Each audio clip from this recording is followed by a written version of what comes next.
नमस्कार दोस्तों, मेरा नाम है संदीप यादव और आप देख रहे हैं मेरा YouTube चैनल। दोस्तों, आज का मेरा सब्जेक्ट है जिम्मेदारी, रिस्पॉन्सिबिलिटी।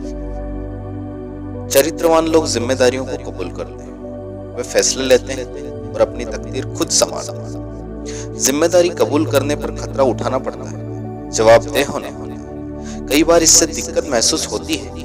ज्यादातर लोग बिना कोई जिम्मेदारी लिए अपनी आरामगाह में हाथ पर हाथ रखकर बैठे रहना पसंद करते हैं। वे कुछ कर गुजरने के बजाय जिंदगी इस इंतजार में बिताते हैं कि कुछ होगा। जिम्मेदारियां कबूल करने का मतलब बेवकूफी भरे नहीं, बल्कि नपे तुले खतरे उठाना है। इसका मतलब कोई सही फैसला लेने या सही कार्यवाही करने से मसले से जुड़े सारे अच्छे बुरे पहलुओं को नाप तोल लेना है। जिम्मेदार लोग यह नहीं सोचते कि उनको जीने की सहूलियतें मुहैया कराना दुनिया का काम है। अगर हम किसी बर्फीली पहाड़ी पर चढ़ रहे हैं या कोई लड़ाई लड़ रहे हैं, तो केवल एक गलती की वजह से हमारी जान जा सकती है। लेकिन हम में से ज्यादातर लोगों के लिए गलती से ज्यादा अहम गलती के बारे में हमारा बर्ताव होता है। जिम्मेदार लोग अपनी गलतियों को कबूल करते हैं और उनसे सीखते हैं, लेकिन कुछ लोग ऐसे भी होते हैं जो अपनी गलतियों से कभी नहीं सीखते। हम अपनी गलतियों के बारे में 3 तरह का नजरिया अपना सकते हैं। पहला, उन्हें नजरअंदाज कर सकते हैं। दूसरा, उनसे इनकार कर सकते हैं। तीसरा, उन्हें स्वीकार करके फिर कभी न दोहराने की सीख ले सकते हैं। तीसरे विकल्प को अपनाने के लिए हिम्मत चाहिए। इसको अपनाने में खतरे तो हैं, पर यह लाभदायक है।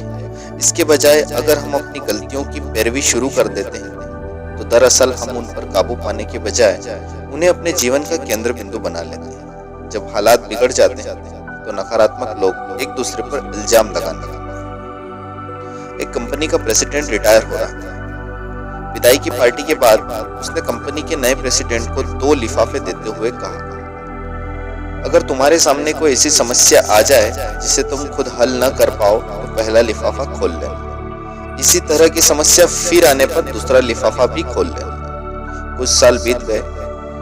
नए प्रेसिडेंट के सामने एक बड़ी समस्या आई। उसने सुरक्षित रास्ता अपनाते हुए पिछले प्रेसिडेंट का दिया हुआ पहला लिफाफा खोला।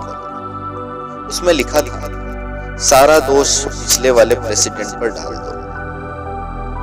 उसके कुछ साल बाद एक और समस्या आई, तो नए प्रेसिडेंट ने दूसरा लिफाफा खोला। उसमें लिखा था, आने वाले प्रेसिडेंट के लिए 2 लिफाफे तैयार कर। यानी कि इस कहानी से हमें यह सीख मिलती है कि हमें हमारी जिम्मेदारियां समझना चाहिए, हमें हमारी जिम्मेदारियों को निभाना चाहिए और उन मुश्किलों को भी उठा के उनसे सीख लेकर हमें आगे बढ़ना चाहिए।